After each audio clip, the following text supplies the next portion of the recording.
Dale Carnegie dedicou sua vida a entender o que faz um ser humano prosperar de verdade. E uma das ideias centrais dele era simples: para convencer alguém de algo, você precisa fazer a pessoa sentir que a ideia foi dela. Ninguém foi mais eficiente nisso do que as grandes plataformas de transporte quando convenceram milhões de brasileiros de que ser motorista de aplicativo era liberdade, autonomia, empreendedorismo, o seu próprio negócio. E aqui começa uma das maiores ilusões coletivas que o Brasil produziu na última década. Vou te fazer uma pergunta direta. Você conhece algum motorista de aplicativo que diz que faz o próprio horário? Provavelmente sim. Agora me responde outra. Quantas horas por dia esse motorista realmente trabalha?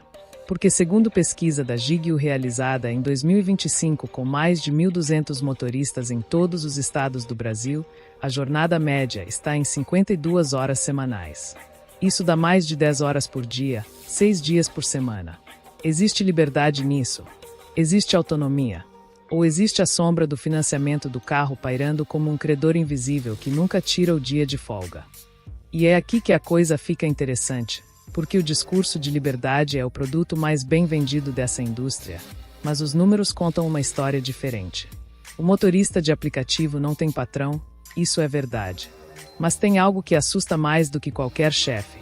Tem uma dívida com prestação todo mês, tem o combustível que subiu 9,39% só em 2024 e fechou o ano a R$ 6,29 o litro. Tem a depreciação acelerada do veículo que roda 200 km ou mais por dia. Tem a manutenção constante de um carro sendo destruído em ritmo industrial. E tem a plataforma que cobra entre 25% e 40% de cada corrida dependendo do algoritmo do dia. Esse homem não tem patrão, mas tem 4 credores simultâneos que não negociam e não pedem por favor. O trabalhador CLT que esse motorista olha com desdém tem 13º salário, tem FGTS acumulando, tem 30 dias de férias remuneradas, tem vale alimentação, tem plano de saúde em muitos casos, e tem a previdência garantindo que um dia ele vai parar de trabalhar sem depender de corrida. O motorista de aplicativo trocou tudo isso pela sensação de não ter chefe, e pagou caro demais por essa sensação.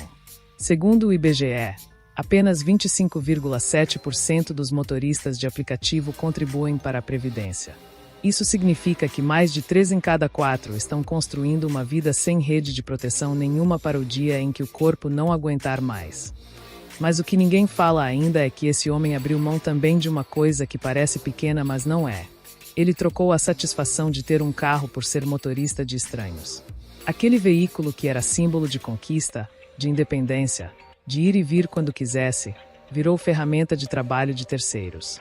Ele não usa o carro, ele é usado por ele. Não tem almoço com o colega, não tem conversa no corredor, não tem a interação social natural de um ambiente de trabalho. Tem passageiro que não olha nos olhos, tem GPS que manda ele virar à direita, e tem o medo que cresce a cada corrida aceita sem saber quem está do outro lado. Em Belo Horizonte, os roubos a motoristas de aplicativo cresceram 22% em 2024. No Distrito Federal, o aumento foi de quase 200% em apenas um ano. Em Minas Gerais, só no primeiro semestre de 2024, foram 1.889 boletins de ocorrência registrados pela categoria, e os próprios especialistas afirmam que há subnotificação, porque muitos motoristas nem vão à delegacia para não serem bloqueados pela plataforma durante a investigação. Isso mesmo. O trabalhador que foi assaltado evita denunciar para não perder o acesso ao trabalho que quase o matou. Dale Carnegie diria que uma pessoa só se mantém motivada quando acredita genuinamente que está progredindo. O problema é que o motorista de aplicativo acredita nisso sem que os números confirmem. E é exatamente o que vamos ver a seguir. Existe uma narrativa que circula dentro das comunidades de motoristas de aplicativo com uma convicção quase religiosa, a de que é possível ganhar bem, muito bem, rodando de aplicativo. Você encontra esses relatos em grupos de WhatsApp, em vídeos no YouTube, em fóruns e em conversas de posto de combustível. Alguém sempre conhece alguém que fatura 4, 5, 6 mil reais por mês. O problema é que esse alguém nunca está na conversa. Nunca tem nome. E mais importante, você nunca viu nenhum motorista de aplicativo quitando financiamento, comprando imóvel, viajando para o exterior, ou sequer aparecendo com uma feição descansada e uma vida visivelmente mais confortável. O que você vê de fato são pessoas cansadas. Olhos vermelhos, postura curvada, expressão de quem está há 10 horas dentro de um carro esperando o próximo chamado aparecer na tela. Vê gente estressada com trânsito que não para, com passageiro que cancela na última hora, com algoritmo que sumiu com a demanda sem avisar. Vê frustração com uma promessa que não se cumpre, dia após dia, mas que também não se encerra porque amanhã pode ser diferente. E essa esperança de que amanhã pode ser diferente é a cola que mantém esse ciclo funcionando. Mas espera, tem mais, porque os dados reais chegam agora. Segundo a pesquisa da Gigio de 2025, o lucro líquido médio dos motoristas de aplicativo no Brasil não passa de R$ 4.100 mensais mesmo em São Paulo, que é a cidade com maior renda da categoria no país. Fora da capital paulista, a média cai significativamente. Em Maceió, por exemplo, a renda líquida média ficou em R$ 1.800 mensais, com os custos por quilômetro rodado entre os mais altos do país. E para chegar a esses números, o motorista trabalha em média 60 horas semanais na capital paulista, o equivalente a 12 horas por dia, 6 dias por semana.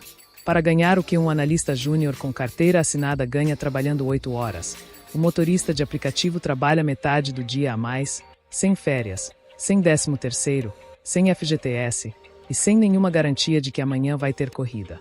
A ilusão de prosperidade dentro dessa categoria tem uma mecânica específica que vale entender. O motorista recebe dinheiro todo dia, às vezes várias vezes por dia. Esse fluxo constante de entrada cria uma percepção psicológica de abundância que não corresponde ao saldo real no final do mês. Ele recebeu hoje, então está bem.